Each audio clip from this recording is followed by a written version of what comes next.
recibir ahora a nuestro entrevistado esta jornada de hoy. Tenemos aquí en la mesa de 8 a.m. a William Rey, ex director de la Comisión de Patrimonio, catedrático de Historia de la Arquitectura. Bienvenido a 8 a.m., es un placer recibirlo. Lo convocamos para hablar de nuestro patrimonio, el patrimonio de los uruguayos y de cómo se está visualizando a nivel de lo que fue la comisión y ahora su visión de lo que ha sido el trabajo. Bueno, un gusto estar junto a ustedes.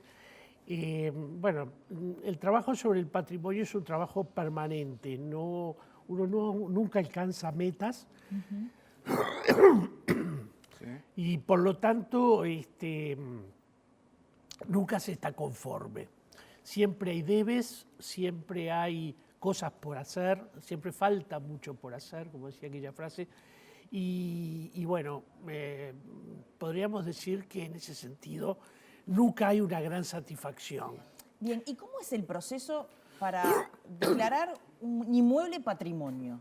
¿Lleva mucho tiempo, mucha investigación? ¿Cómo es el proceso? Bueno, a ver, es una buena pregunta. Primero, la ley permite que cualquier persona pueda solicitarle a la Comisión de Patrimonio una declaratoria de Monumento Histórico Nacional. Cualquier ciudadano, es una iniciativa que puede tener cualquier ciudadano. Y la Ponemos entre paréntesis, como sucedió en la vivienda de Punta Carretas, por ejemplo.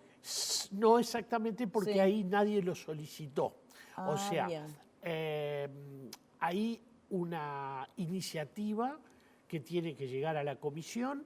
La comisión hace un estudio, una investigación sobre el bien y a partir de ahí se considera si es o no recomendable su declaratoria, se pasa a la comisión y la comisión lo aprueba, pero no queda tampoco ahí definitivamente resuelto. Debe pasar a la firma del ministro de Educación y Cultura. Con eso se cierra el proceso y un bien queda integrado a la lista de monumentos históricos nacionales, que es la máxima protección que el país puede brindar sobre un bien. Volvamos ahora sí a los requisitos. Cualquier ciudadano que considere que es su vivienda o la vivienda del vecino O de puede cualquiera. ir, o de cualquiera y solicitarlo. Exacto, puede ser un bien público, un bien privado. Normalmente hay un protocolo donde hay que presentar bueno, una serie de datos y de información, Sí.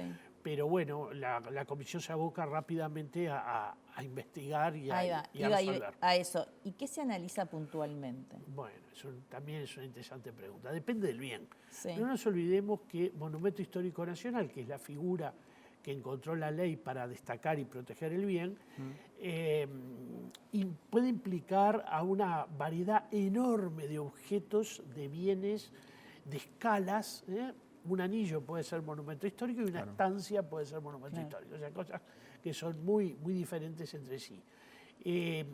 Pero hay que, bueno, estudiarlo y hay que ver también qué condiciones de excepcionalidad tiene, cuál es el valor dentro de la historia del país, qué valor tiene en términos testimoniales, pero qué valor tiene también en términos intrínsecos.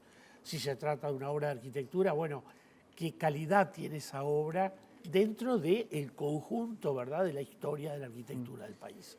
Y tiene mucha discusión cuando se habla de un objeto, por ejemplo, en cuanto a su valor patrimonial, teniendo en cuenta de que a veces la historia tiene percepciones diferentes y puede haber discusiones sobre un edificio si tiene ese valor o no. ¿Eso termina sucediendo en los hechos? Sí, claro. La discusión, y no hay que verla con malos ojos a la discusión. Yo creo que la polémica en materia patrimonial es muy importante.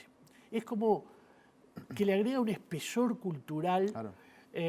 tanto por estar a favor como por estar en contra, porque permite profundizar mucho más en el bien. Creo que también si el bien tiene su valor, logra un sedimento social importante. Entonces, la discusión siempre está. Es intrínseca al patrimonio, está dentro de la comisión, pero también es bueno que esté en la calle. Esto que ha pasado estos días, yo siempre lo veo como un elemento positivo. Incluso cuando ha tocado discusiones en torno a temas vinculantes a la comisión que me tocó dirigir. Claro. ¿Y cuál es su opinión, perdón, Vivi, respecto a edificios o lugares que sean emblemáticos, por ejemplo, de la última dictadura militar o situaciones que tengan una connotación negativa que puede llevarse también, si vamos a Europa, al nazismo y así a un montón de cosas? ¿Su opinión es que estén esas cosas para justamente valorizar lo que fue el pasado anterior? ¿Su posición es que no estén en la calle, en la vía pública? Bueno, dos aspectos respecto a lo que planteas. Por un lado, hay bienes del pasado, aunque sean de la dictadura, que pueden ser bienes valiosos en términos de arquitectura. Voy a dar un ejemplo. El hospital policial. El hospital policial, que es el resultado de un concurso, es una institución que estuvo bastante involucrada, digamos, con la dictadura en su momento. El hospital es una excelente pieza de arquitectura. ¿Qué la vamos a borrar porque es de la época de la dictadura? En eso los italianos tienen una muy profunda conciencia patrimonial y muchas piezas excelentes de alta factura del periodo fascista están protegidísimas en España. Tiene incluso todavía hasta los carteles que dice tal año de la era fascista y no hay ningún tipo de prejuicio sobre esos bienes. Eso por un lado, me parece que es así. Pero también están aquellos bienes de la época de la dictadura que nos pueden traer malos recuerdos. Hay que ver la jerarquía de esa pieza, cómo representa esos malos momentos. La historia está cargada de buenos y de malos momentos, y eso tenemos que asumirlo así. Y no podemos borrar la historia, ¿no? La historia deja huellas profundas, quizás hay que saber verla, revisionarla, establecer una nueva narrativa frente a esos objetos, pero ya digo, hay como bienes que son de dos tipos. Los que valen, y valen más allá si son de la dictadura o no, y los que, perteneciendo a la dictadura, nos traen malos recuerdos, pero que quizá por alguna razón también merezcan ser protegidos. ¿Y para ser patrimonio de la humanidad? Bueno, esa ya es una pregunta bastante más compleja. A mí me tocó... ¿Cómo llegamos a que, creo que acá, que es Colonia del Sacramento? Colonia del Sacramento, Sí. El paisaje cultural industrial Fray Bentos y la iglesia Atlántida. Esos son nuestros tres patrimonios materiales, porque también tango y candombe configuran bienes que integran la lista de patrimonio mundial inmaterial. Y ahí es la Comisión de Patrimonio quien presenta. A ver, sí tiene que tener el aval de la Comisión de Patrimonio, pero no necesariamente es quien lidere esa, digamos, esa iniciativa. La Intendencia de Río Negro fue quien lideró la propuesta para integrar la lista de patrimonio mundial del ex frigorífico Anglo. Hizo toda la tarea, en su oportunidad me contrató a mí para hacer el dossier técnico y fue un trabajo de 2 años que llevó prácticamente adelante la Intendencia. Sí tiene que tener obviamente el respaldo de la Comisión y el respaldo de del Ministerio de Educación y Cultura, claro. el respaldo oficial. Pero es una tarea muy densa que lleva 2 o 3 años, que implica un dossier muy complejo, con mucho detalle, y que finalmente tiene que ser aprobado en la Convención del Patrimonio Mundial. Esa convención, ¿qué es lo que se analiza a nivel mundial? Porque no el mundo, no mucho el mundo tiene muchos patrimonios de la humanidad. Bueno, en estos momentos hay más de 1050 bienes que integran la lista de patrimonio mundial. Tenemos 3, qué suerte. Bastante alto. Claro, a ver, para lo que somos nosotros. Y no solamente eso, pensemos en la región. En la provincia de Buenos Aires hay uno solo, después ya hay que ir hasta la zona de las Misiones, en el sur del Brasil no hay. Entonces, en la región podríamos decir que tenemos una pequeña pero interesante concentración de bienes que son patrimonio de la humanidad. La comisión de UNESCO, generada por la Convención, lo que va a hacer es evaluar 2 aspectos que son fundamentales. Si esos bienes son universales, o sea que en alguna medida conectan con la historia de la humanidad, no con la historia del país ni de la región, sino de la humanidad. Cualquiera de estos tres podríamos explicar por qué lo logran.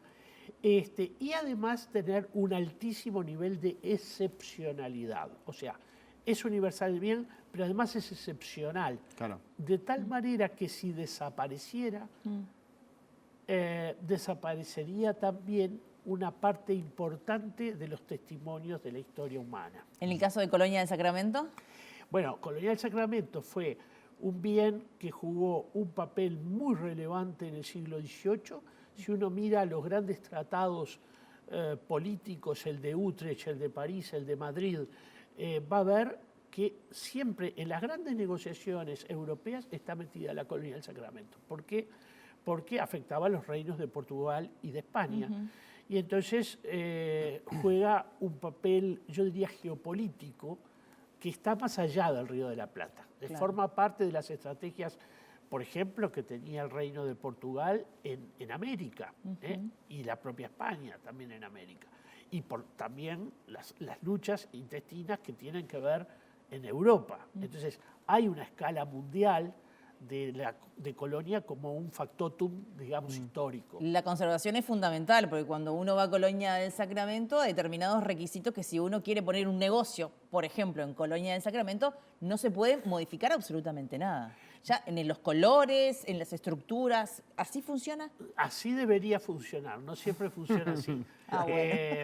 Sí, es importante tener claro que en estos momentos Colonia ya no admite más negocios dentro del casco histórico. Lo que está pidiendo es que haya población residencial, población viviendo, porque en estos bienes que son patrimonio de la humanidad a veces hay un gran riesgo.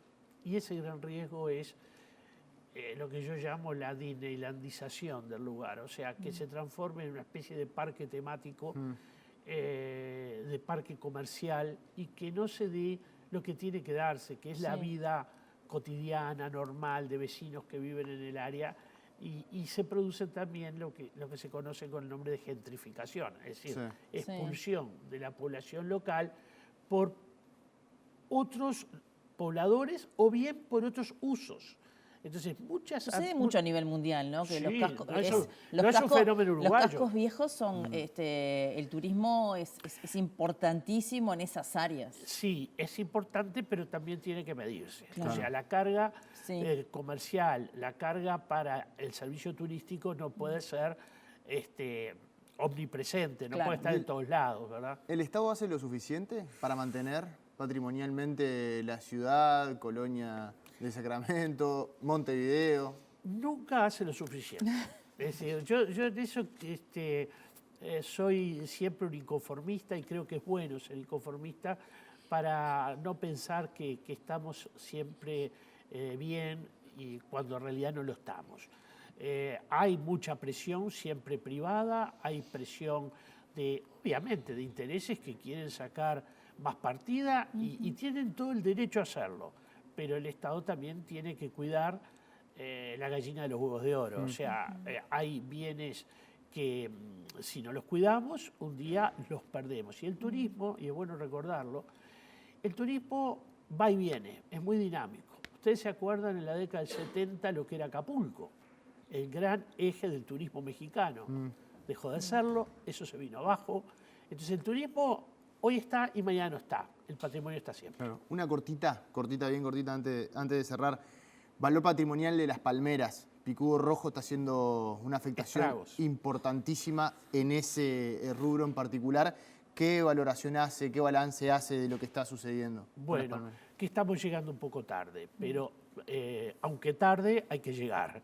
Es una pena, ha habido un proceso de deterioro en piezas claves, verdaderos monumentos vegetales dentro del país y dentro de los parques. Montevideo está muy afectada. Creo que durante mucho tiempo la Intendencia miró para el costado. Esto empezó en el 22, o sea, sabemos que con mucha fuerza empezaron a aparecer ejemplos de estos. Claro, el mal puede ser aún mucho peor. No sabemos cómo va a afectar, y creo que ya hay ejemplos de afectación de de palmeras indígenas y tenemos todo el palmar de Rocha, el palmar del norte, del Paysandú, que hay que proteger. Entonces, esto debería ser un tema de alarma nacional. Y lo estoy diciendo para que el Ministerio de Ganadería, para que el Ministerio de Ambiente y las intendencias tomen carta rápida en el asunto, porque es aceleradísimo el proceso de deterioro que ha generado este insecto que proviene posiblemente de zonas asiáticas. Gracias por la visita. Un placer Gracias a recibirlo, ustedes. William Rey. Un placer.